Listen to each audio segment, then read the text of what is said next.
கௌரவத்தின் பெயரால் நடத்தப்படும் ஆணவக் கொலைகள், குற்றங்கள் தடுப்புச் சட்டம் தமிழ்நாடு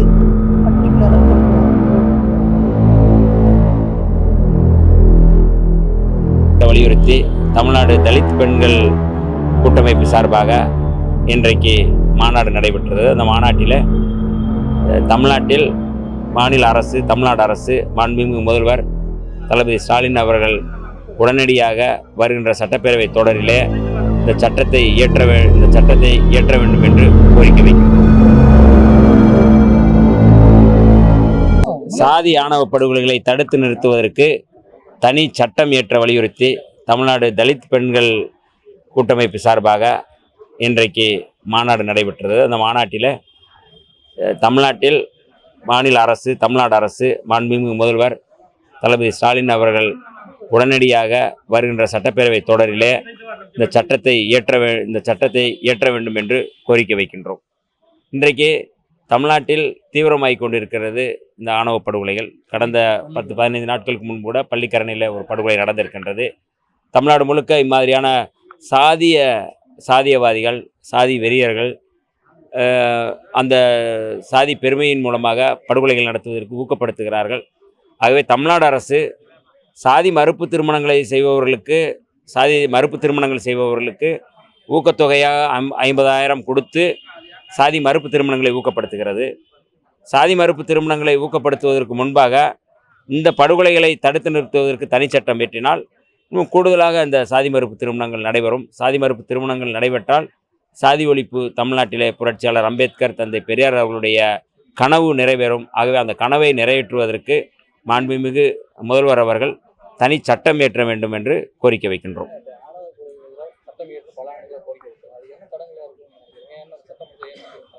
இல்லை, என்னன்னா காவல்துறை, அதில் இருக்கிற அதிகாரிகள் ஆணவ படுகொலைகள் நடக்கலை அப்படிங்கிறது மாதிரியான செய்தியை அரசுக்கு சொல்கிறாங்க. சட்டப்பேரவையிலே கடந்த ஆட்சி காலத்தில் ஓ பன்னீர்செல்வம் அவர்கள் வெளிப்படையாக சட்டப்பேரவையிலே சொன்னார், ஆணவ படுகொலை தமிழ்நாட்டில் நடக்கவில்லை என்று சொன்னார். ஆனால் எந்தெந்த இடத்தில் நடந்தது என்று ஆதாரங்களை சொல்லியிருக்கிறோம். காவல்துறை அதிகாரிகள் ஒரு ஆணவ படுகொலை நடக்குது அப்படின்னா சாதி ரீதியாக நடக்குது, அல்லது மத ரீதியாக நடக்கலாம், அல்லது வர்க்க ரீதியாக நடக்கலாம், எப்படி வேணாலும் நடக்கலாம். ஆனால் அந்த படுகொலைகளை தற்கொலை என்றோ அல்லது சந்தேக மரணம் என்றோ அவர்கள் எஃப்ஐஆர் போடுறாங்க. அது அஃபீஷியலாக சட்டத்தின் அடிப்படையில் அதை கொடுக்க மாட்டாங்க. ஆகவே இதெல்லாம் கண்டறிந்து தமிழ்நாடு அரசு இந்த சட்டத்தை இயற்றிவிட்டால் இந்த வேலையெல்லாம் மாற்று கருத்து இல்லை. அதனால் இந்த சாதி மறுப்பு திருமணங்களை ஊக்கப்படுத்துகிற முதலமைச்சர் அவர்கள் மேலும் அதை வலுப்படுத்துவதற்கு, அதை வலிமைப்படுத்துவதற்கு, அதை கூட்டுவதற்கு, சாதி ஆணவ படுகொலைகளை தடுத்து நிறுத்துவதற்கு தனி சட்டம் இயற்ற வேண்டும் என்று நாங்கள் கோரிக்கை வைக்கின்றோம். மிக்க நன்றி. நாங்கள் தமிழ்நாடு தலித் பெண்கள் இயக்கத்திலேருந்து வந்திருக்கோம். தமிழ்நாடு தலித் பெண்கள் இயக்கத்தில் நாங்கள் ஆணவ கொலைக்கு எதிரான சட்டம் இயற்றணும் அரசு அப்படின்றதுக்காக நாங்கள் முயற்சி எடுத்திருக்கிறோம். பலவிதமான கலந்துரையாடல்கள், கூட்டங்கள், ஆலோசனை கூட்டங்கள், கருத்து ரீதியாக எல்லாரிடமும் நாங்கள் கருத்தை கேட்டறிந்து ஒரு அறிக்கையை கொண்டு வந்திருக்கோம். கௌரவத்தின் பெயரால் நடத்தப்படும் ஆணவ கொலைகள், குற்றங்கள் தடுப்புச் சட்டம் தமிழ்நாடு பர்டிகுலராக கொண்டு வரணும். தமிழ்நாடு ஒரு எல்லா இந்தியாவில் இருக்கிற மற்ற ஸ்டேட்ஸ் எல்லாம், நம்ம மாநிலங்களெல்லாம் கம்பேர் பண்ணும்போது தமிழ்நாடு ரொம்ப வளர்ந்த சிறப்பான சமூக நீதிக்காக பாடுபடுற ஒரு அரசு இன்றைக்கு இருக்கிறதுனால, தேர்தல் வர்றதுனால இந்த அரசு நிச்சயம் இப்படி ஒரு சட்டம் கொண்டு வரணுன்ற ஒரு முயற்சியில் தான் நாங்கள் ஈடுபட்டிருக்கிறோம். முதல்வரை சந்தித்து இதை கொடுக்க போகிறோம். ஏன்னா சட்டம் இருந்தால் தான் கொஞ்சமாவது சமுதாயத்தில் ஒரு பயம் ஏற்படும். சட்டம் இருந்தால் தான் சட்ட ரீதியாக அவங்களெல்லாம் தண்டிக்க முடியும், ஆணவ கொலையை குறைக்க முடியும், ஆணவ கொலை நடைபெறாமல் தடுக்க முடியும். இதுக்கு வெறும் சட்ட ரீதியாக மாத்திரம் நாங்கள் கொண்டு செல்லணும்னு நினைக்கல. சமுதாய ரீதியாக ஒவ்வொரு கிராமத்திலும் இந்த பிரச்சாரத்தை நாங்கள் கையில் எடுக்கிறோம். இது ஏன் இந்த பிரச்சாரத்தை கொண்டு போகிறோன்னா, ஒவ்வொரு சமுதாயத்திலும், தலித் சமுதாயத்தில் மாத்திரமல்ல, இது எல்லாரையுமே பாதிக்குது. பணக்காரனையும் பாதிக்குது, ஏழையும் பாதிக்குது, பிற சாதிகாரங்களையும் பாதிக்குது. தலித்து பெண் அதிகமாக பாதிக்கப்படுறாங்க, தலித் ஆண்களும் அதிகமாக பாதிக்கப்படுறாங்க.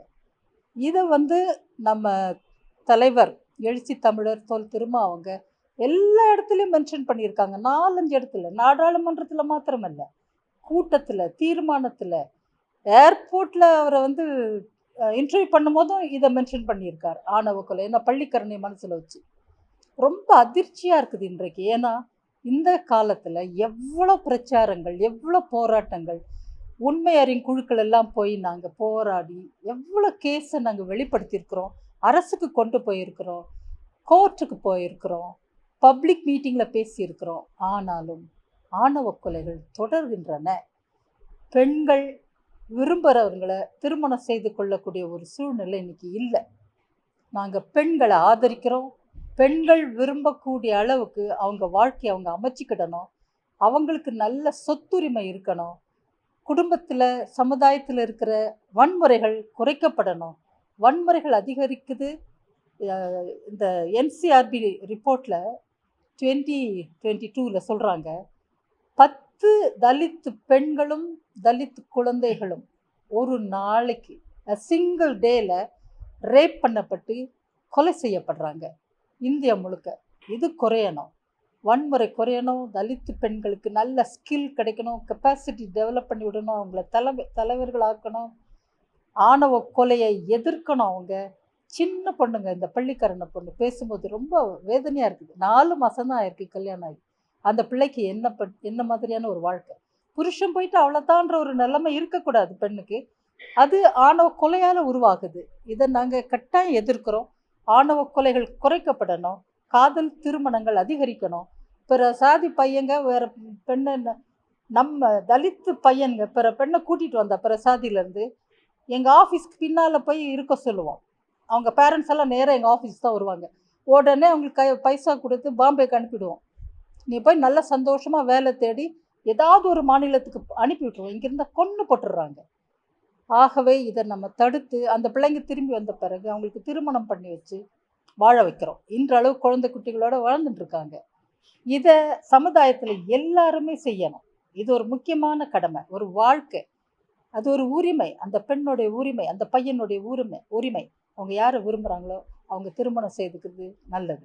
ஆகவே நாங்கள் கிராம பெண்கள் விடுதலை இயக்கத்திலேருந்து வந்திருக்கிறோம், தலித் பெண்கள் இயக்கத்திலேருந்து வந்திருக்கிறோம். ஆணவ கொலைகள் தடுத்து நிறுத்தப்படணும். சட்டம் வேணும், தனி சட்டம் வேணும். அதே நேரத்தில் சமுதாயத்தில் பல கட்டுப்பாடுகளை தகர்த்தெறிந்து சமுதாய மாற்றமும் இன்றைக்கு கொண்டு வரப்படணும். அதுதான் எங்களுடைய முயற்சி. நன்றி.